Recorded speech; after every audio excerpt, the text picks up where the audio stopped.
प्रभु तेरी वाणी जीवन की रोटी, नैनों की ज्योति अंधेरा मिटाती।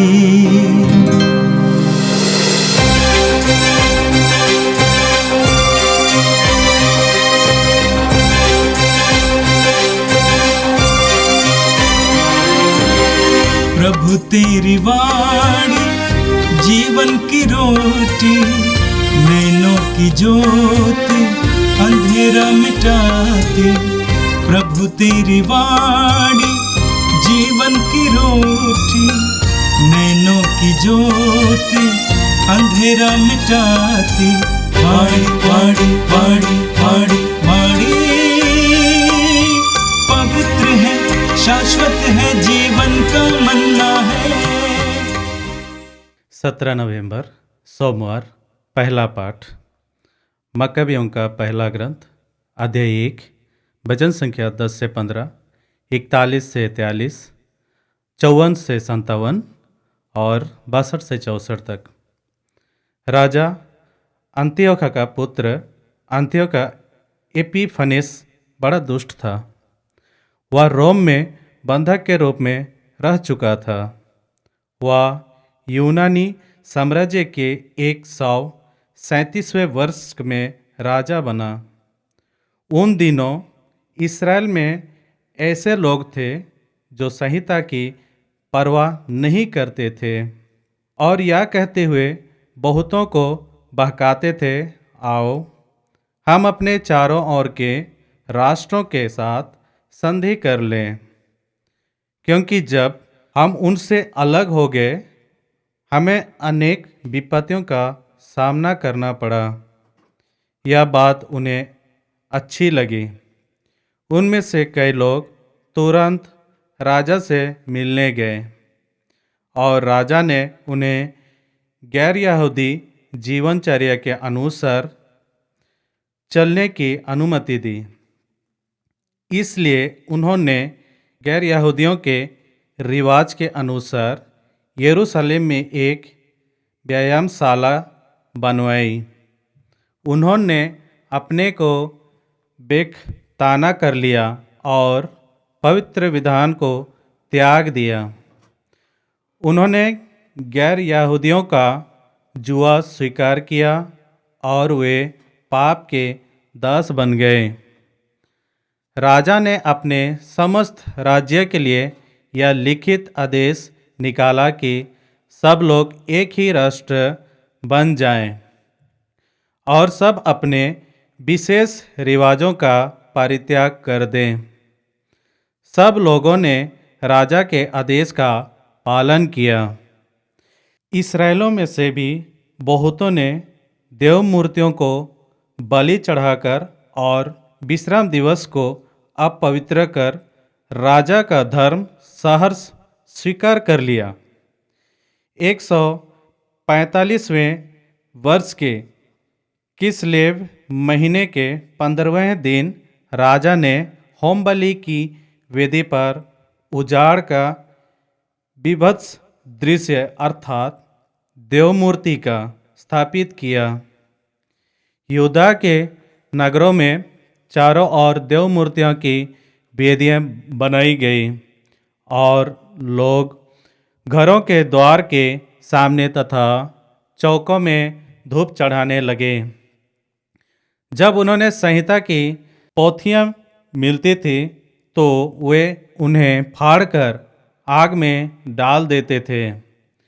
जिसके यहाँ विधान का ग्रंथ पाया जाता अथवा जो संहिता का पालन करता उसे राजा के आदेश अनुसार प्राण दंड दिया जाता था। फिर भी बहुत से इस्राएली दृढ़ बने रहे और उन्होंने दृढ़ संकल्प किया कि वे अशुद्ध भोजन नहीं खाएंगे। वे मृत्यु को स्वीकार करते थे जिससे वे अवैध भोजन खाकर दूषित ना हो जाएं और पवित्र विधान भंग ना करें। इस प्रकार बहुत से इस्राएली मर गए। ईश्वर का प्रकोप इसराइल पर छाया रहता था। यह प्रभु की वाणी है। संत लूकस के अनुसार पवित्र सुसमाचार अध्याय 18 वाक्य 35 से 43 तक। जब ईसा यरीहो के निकट आ रहे थे तो एक अंधा सड़क के किनारे बैठा भीख मांग रहा था। उसने भीड़ को गुजरते सुनकर पूछा कि क्या हो रहा है। लोगों ने उसे बताया कि ईसा नाजरी इधर से आ रहे हैं। इस पर वह यह कहते हुए पुकार उठा, ईसा दाऊद के पुत्र, मुझ पर दया कीजिए। आगे चलने वाले उसे चुप करने के लिए डांटते थे, किंतु वह और भी जोर से पुकारता रहा, दाऊद के पुत्र, मुझ पर दया कीजिए। ईसा ने रुककर उसे पास ले आने को कहा। जब वो पास आया तो ईसा ने उससे पूछा, क्या चाहते हो, मैं तुम्हारे लिए क्या करूं? उसने उत्तर दिया, प्रभु, मैं फिर देख सकूं। ईसा ने उससे कहा, जाओ, तुम्हारे विश्वास ने तुम्हारा उद्धार किया है। उसी क्षण उसकी दृष्टि लौट आई और वह ईश्वर की स्तुति करते हुए ईसा के पीछे हो लिया। सारी जनता ने यह देखकर ईश्वर की स्तुति की। यह प्रभु का दिव्य सुसमाचार है। ख्रिस्त प्रभु की जय। मेरे प्रिय भाई और बहनों, इस्राएलियों का इतिहास उतार चढ़ाव से भरा हुआ था। इस्राएली ईश्वर के द्वारा चुनी हुई प्रजा थी, वे यहूदी कहलाते थे। ईश्वर ने उनके सामने बड़े बड़े चिन्ह और चमत्कार प्रकट किया था। जब वे मिस्र देश में गुलाम थे, ईश्वर ने उनको वहां से छुड़ाया। ईश्वर ने उन्हें जीवन का मार्ग बताया, जीने के लिए नियम दिए। लेकिन इस्राएली धीरे धीरे अपने सृष्टिकर्ता को भूलने लगे। इस्राएली और इस्राएल के राजा ने ईश्वर की आज्ञाओं का उल्लंघन किया। नतीजा क्या हुआ? वे दुश्मन राष्ट्रों के अधीन हो गए। बाबुल के राजा ने यहूदा पर आक्रमण किया, यरूशलेम को नष्ट कर दिया, यरूशलेम मंदिर नष्ट कर दिया और वहां से कई लोगों को गुलाम के रूप में अपने देश बाबुल ले गया है। अलग अलग राजाओं के द्वारा वे प्रताड़ित किए गए। असूर के राजा ने उन पर आक्रमण किया और इस्राएल का कई हिस्सा अपने अधीन कर लिया। रोम सम्राट ने उनके ऊपर आक्रमण किया और उनको अपने अधीन किया। सिकंदर महान ने आक्रमण किया और उनको अपने अधीन किया। मिस्र के राजा ने आक्रमण किया, अपने अधीन किया। और अब सीरियाई साम्राज्य ने उनको अपने अधीन कर लिया। प्रभु यीशु के आते समय वे रोमी सम्राट के अधीन थे। आज का पहला पाठ मकाबियों के पहले ग्रंथ से लिया गया था। आज के पाठ में आपने सुना कि सीरियाई राजाओं ने इस्राएलियों के साथ क्या किया। प्रभु यीशु के आने से 197 वर्ष पर पहले इस्राएल सीरियाई साम्राज्य के अधीन हुआ। प्रारंभ के राजा बहुत अच्छे थे उनके प्रति, लेकिन 175वें वर्ष में, यानी ईसा पूर्व 175 में, एक ऐसा राजा निकला जिसका नाम था एपिफानुस, जिसने इस्राएलियों पर, यहूदियों पर अत्याचार करना शुरू किया, जिसके विषय में आज के पाठ में आपने सुना। उनमें राजा अंतियोक का पुत्र अंतियोक एपिफानुस बड़ा दुष्ट था। वह रोम के प्रबंधक के रूप में रह चुका था। वह यूनानी साम्राज्य के 137वें वर्ष में राजा बना था। उन दिनों इस्राएल में ऐसे लोग थे जो संहिता की परवाह नहीं करते थे और ये कहते हुए बहुतों को बहकाते थे कि आओ हम अपने चारों ओर के राष्ट्रों के साथ संधि करें। उनमें से कई लोग तुरंत राजा से मिलने गए और राजा ने उन्हें गैर यहूदी जीवनचर्या के अनुसार चलने की अनुमति दी।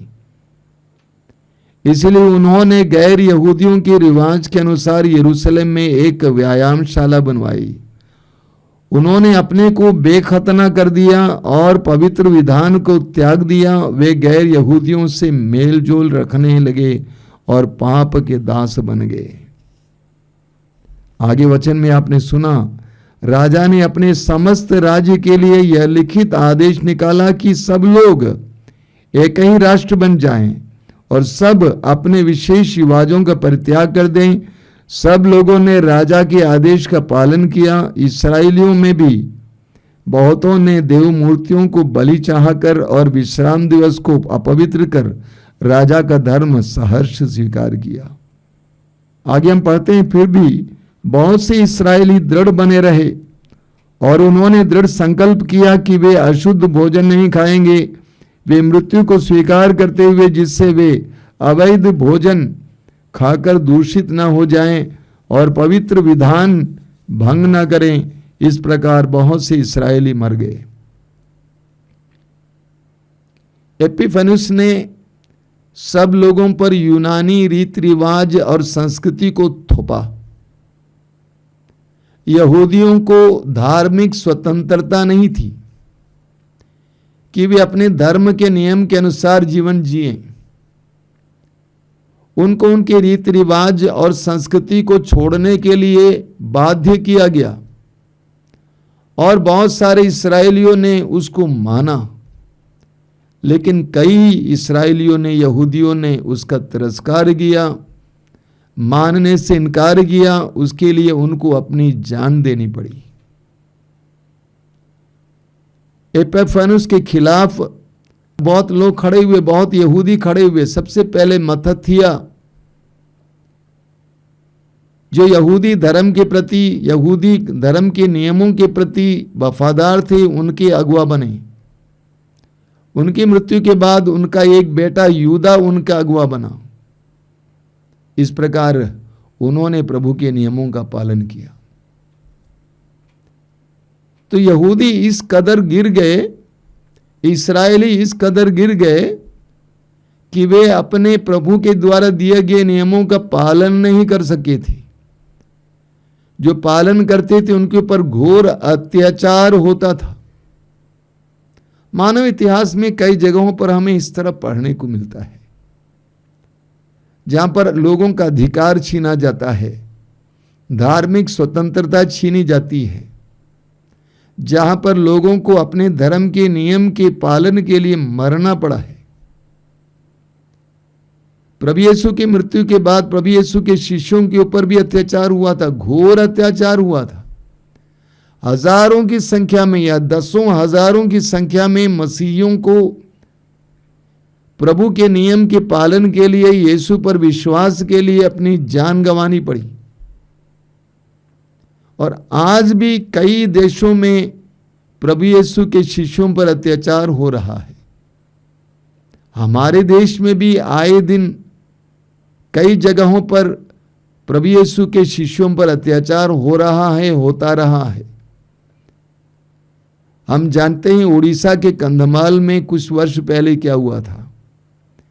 केवल यीशु पर विश्वास करने के कारण कितने लोगों को अपनी जानें गंवानी पड़ी, अपने घर गंवाना पड़ा, जंगलों में भागना पड़ा। अत्याचार बना हुआ है, आज भी बना रहेगा। प्रभु यीशु ने हमें अत्याचार के बारे में पहले ही बता दिया है। प्रभु ने कहा कि मेरे कारण लोग तुम पर अत्याचार करेंगे, तुम पर गलत गलत दोष लगाएंगे, लेकिन प्रभु ने कहा खुश हो जाओ। एक विश्वासी के जीवन में, एक मसीही के जीवन में अत्याचार आना जरूरी है, होता है, क्योंकि वह सुसमाचार के अनुसार जीवन जी रहा है, यीशु के जीवन का अनुकरण कर रहा है। यीशु पर अत्याचार हुआ तो उस पर भी अत्याचार जरूर होगा, लेकिन उन सारे क्षणों में हमें प्रभु पर निर्भर रहना है, प्रभु की प्रतिज्ञाओं पर भरोसा रखना है। हमें यहूदियों की तरह जान बचाने के लिए या किसी और प्रकार के लाभ के लिए ईश्वर को और ईश्वर के नियमों को छोड़ना नहीं चाहिए। और आज का सुसमाचार लूकस के सुसमाचार के अध्याय 18 से लिया गया था। आज के सुसमाचार में हमने यरीहो के अंधे भिखारी के बारे में सुना। यरीहो का वो अंधा भिखारी हमारे लिए एक सुंदर आदर्श है कई बातों के लिए। वो भिखारी था, भीख मांग रहा था। सड़क पर चहल पहल सुनकर, आवाज सुनकर उसने लोगों से पूछा कि क्या हो रहा है। लोगों ने कहा कि ईसा नाजरी यहां से गुजर रहे हैं। इतना सुनते ही वो पुकार पुकार कर बोलने लगा कि हे ईसा दाऊद के पुत्र, मुझ पर दया कर। प्रभु यीशु को कई लोग दाऊद के पुत्र कहते थे क्योंकि वो दाऊद के वंश के थे। हे ईसा दाऊद के पुत्र, मुझ पर दया कर। लोगों ने उसको शांत करने का प्रयास किया, लेकिन और आवाज से वो चिल्लाता रहा। प्रभु के कान तक उसकी आवाज पहुंच गई और प्रभु रुक गए, उसको बुलवाया, पूछा मैं तुम्हारे लिए क्या करूं। उसने कहा मैं फिर देखना चाहता हूं। प्रभु ने कहा तुम्हारे विश्वास ने तुम्हारा उद्धार किया है। उसी क्षण उसकी आंखें खुल गई और वो प्रभु की स्तुति करते हुए प्रभु के पीछे चलने लगा। बहुत ही सुंदर घटना है, बहुत ही सुंदर घटना है। कई बातें उभर कर आती हैं। सबसे पहले मत्ती के सुसमाचार के अध्याय 9 वाक्य 12 में प्रभु यीशु कहते हैं निरोगों को नहीं, रोगियों को वैद्य की जरूरत होती है। प्रभु यीशु सबके लिए इस संसार में आए थे। उनकी नजरों में कोई बड़ा या छोटा नहीं था। यरीको नगर के उस भिखारी की आवाज को यीशु ने सुना। उस भिखारी ने क्यों चिल्लाया यीशु दाऊद के पुत्र मुझ पर दया कर? क्योंकि उसको यीशु पर भरोसा था। क्या भरोसा? कि यीशु मुझ जैसे गरीबों की आवाज सुनने वाला है। यीशु मुझ जैसे गरीबों की आवाज सुनने वाला है। एक भिखारी के अंदर यह भरोसा था। एक भिखारी के अंदर यह भरोसा था कि यीशु मुझ जैसे लोगों को सुनने वाले हैं। उसके विश्वास को देखिए, वो पुकारता है। क्यों पुकारता है? क्योंकि वो जानता था कि यीशु मुझे चंगा कर सकते हैं। लोगों ने उसे चुप कराने का प्रयास किया, लेकिन वो चुप नहीं हुआ और ऊंची आवाज में पुकारता रहा। कभी कभी हमारे जीवन में कई लोग हमें निराश कर देते हैं, निरुत्साहित कर देते हैं। कहते हैं यार इतनी बार गया, क्या फायदा हुआ? इतने दिन से प्रार्थना कर रही, क्या फायदा हुआ? वहां जाने से क्या होने वाला है? ये पढ़ने से क्या होने वाला है? बहुत सारे लोग हमें निरुत्साहित करने वाले होते हैं और हम लोग निरुत्साहित होते हैं। लेकिन वो भिखारी निरुत्साहित नहीं हुआ, उसका विश्वास और बढ़ गया। उस भिखारी ने यीशु को पुकारा, अपने विश्वास को प्रकट किया। शायद आपने सुना होगा, मैं कई बार बोला हूं, हमारे विश्वास को सक्रिय विश्वास होना चाहिए। एक होता है निष्क्रिय विश्वास, मन में विश्वास है लेकिन उसको प्रकट नहीं किया जाता है। लेकिन सुसमाचारों में हम पढ़ते हैं प्रभु यीशु की कृपा उनको मिलती है जो अपने विश्वास को सक्रिय करते हैं, जो प्रकट करते हैं। 12 साल से रक्तस्राव से पीड़ित नारी ने अपने विश्वास को प्रकट किया और उसका फल उसे मिला। कोढ़ी ने अपने विश्वास को प्रकट किया और उसे उसका फल मिला। तो सक्रिय विश्वास एक होता है, एक निष्क्रिय विश्वास होता है। उस अंधे भिखारी का विश्वास सक्रिय विश्वास था, इसीलिए वो अपने आप को रोक नहीं पाया। वो जोर जोर से पुकारता है, कोई भी उसको रोक नहीं पाता है। सुसमाचार के हिस्सा हमें बताता है कि यीशु पुकार सुनने वाले हैं। बाइबल में जिस ईश्वर के बारे में हम पढ़ते हैं वो ईश्वर पुकार सुनने वाला ईश्वर है, क्योंकि वो जीवित है। 11वें अध्याय 29 उसके 13 में प्रभु कहते हैं कि तुम मुझे पुकारोगे और मैं तुम्हारी प्रार्थना सुनूंगा। 11वें अध्याय 33 वाक्य 3 में प्रभु कहते हैं यदि तुम मुझे पुकारोगे मैं तुम्हें उत्तर दूंगा और वो रहस्यपूर्ण बातें बताऊंगा जो तुम नहीं जानते। पूरी बाइबल में बार बार हम पढ़ते हैं कि हमें प्रभु की दुहाई देनी चाहिए, प्रभु को पुकारना चाहिए, क्योंकि प्रभु हमारी पुकार को सुनने वाले प्रभु हैं। यीशु ने उस अंधे की पुकार को सुना। प्रभु यीशु ने उस अंधे से पूछा तुम क्या चाहते हो कि मैं तुम्हारे लिए क्या करूं। हमें लगता है कि ये सवाल अर्थहीन सवाल है। आखिर एक अंधे को क्या चाहिए? दृष्टि चाहिए, और क्या चाहिए? लेकिन प्रभु चाहते थे कि उसके मुंह से वो बोले कि मुझे क्या चाहिए। प्रभु चाहते थे कि वो बोले कि मुझे क्या चाहिए। उसके बोलने के जरिए वो अपने विश्वास को व्यक्त करेगा।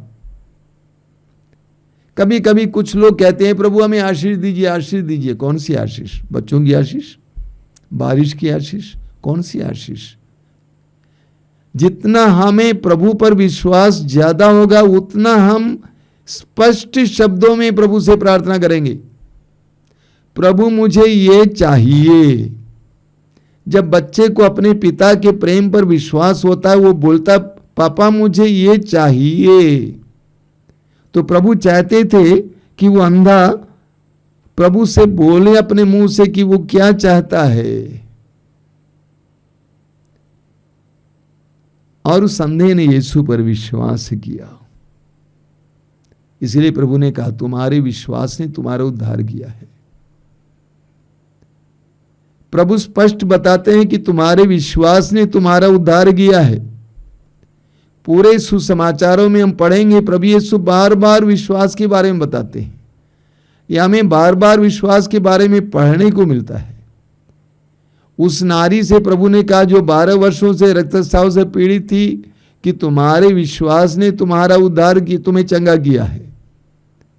लूकास अध्याय 7 में हम पढ़ते हैं उस नारी के बारे में जो पापों में जीवन जी रही थी, यीशु के सामने आई और इतना रोई कि यीशु के दोनों चरण धुल गए।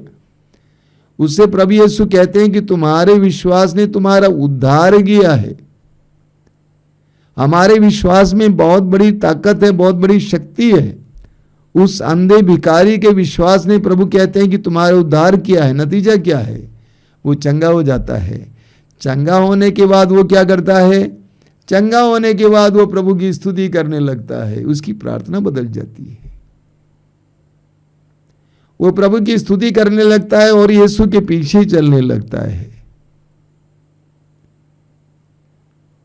वो पहले भीख मांग रहा था, वो भिखमंगा था। यीशु से भी भीख मांग रहा था, मुझ पर दया कीजिए। लेकिन चंगाई पाने के बाद, यीशु का चमत्कार देखने के बाद उसकी प्रार्थना बदल जाती है। वो कहता है, वो प्रभु की स्तुति करने लगता है और यीशु के पीछे पीछे चलने लगता है। यरीको के उस अंधे भिखारी का ये सुंदर प्रसंग हमारे लिए एक सुंदर उदाहरण है। कभी समय निकालिए, इसको पढ़िए, चरण, हर एक चरण को देखिए, एक एक चरण, एक एक चरण। जो ही वो सुनता है कि यीशु वहां से गुजर रहे हैं, मौका छोड़ता नहीं, यीशु को पुकारता है। लोग उसको चुप कराने की कोशिश करते हैं, लेकिन वो चुप नहीं होता है। तब तक पुकारता है जब तक कि यीशु उसको ना सुने। प्रवक्ता ग्रंथ अध्याय 35 में हम पढ़ेंगे, वो तब तक आग्रह करता रहा जब तक कि सर्वोच्च ईश्वर उस पर दया दृष्टि ना करे। और यीशु को रुकना पड़ा। आपकी प्रार्थना प्रभु को रोक सकती है। और यीशु को बताना पड़ा मुझे चाहिए, और यीशु देते हैं, कहते हैं तुम्हारे विश्वास ने तुम्हारा उद्धार किया है। मेरे प्रिय भाई और बहनों, कभी समय निकालिए, इसको बार बार पढ़िए, ये बार बार सुनिए। आइए हम प्रार्थना करें। प्रभु यीशु धन्यवाद देते हैं आज के सुंदर दिन के लिए। दोनों पाठों के लिए धन्यवाद देते हैं। विशेष करके धन्यवाद देते हैं उस अंधे भिखारी के विश्वास के लिए, उसके विश्वास के प्रगटीकरण के लिए। हम तुझसे प्रार्थना करते हैं कि हमें सक्रिय विश्वास प्रदान कर, ताकि हम अपने विश्वास को प्रकट कर सकें और उस विश्वास के प्रकटीकरण के द्वारा तेरे सानिध्य, तेरे सामर्थ्य का अनुभव कर सकें। हे प्रभु यीशु, इन वचनों को सुनने वाले मेरे भाई बहनों को आशीर्वाद देना। वे जहाँ कहीं भी हों इस समय, उनको अपना संरक्षण प्रदान करना। हमारी प्रार्थना को ग्रहण कर, आमीन। प्रभु तेरी वाणी जीवन की रोटी, नैनों की ज्योति अंधेरा मिटाती। वाणी वाणी वाणी वाणी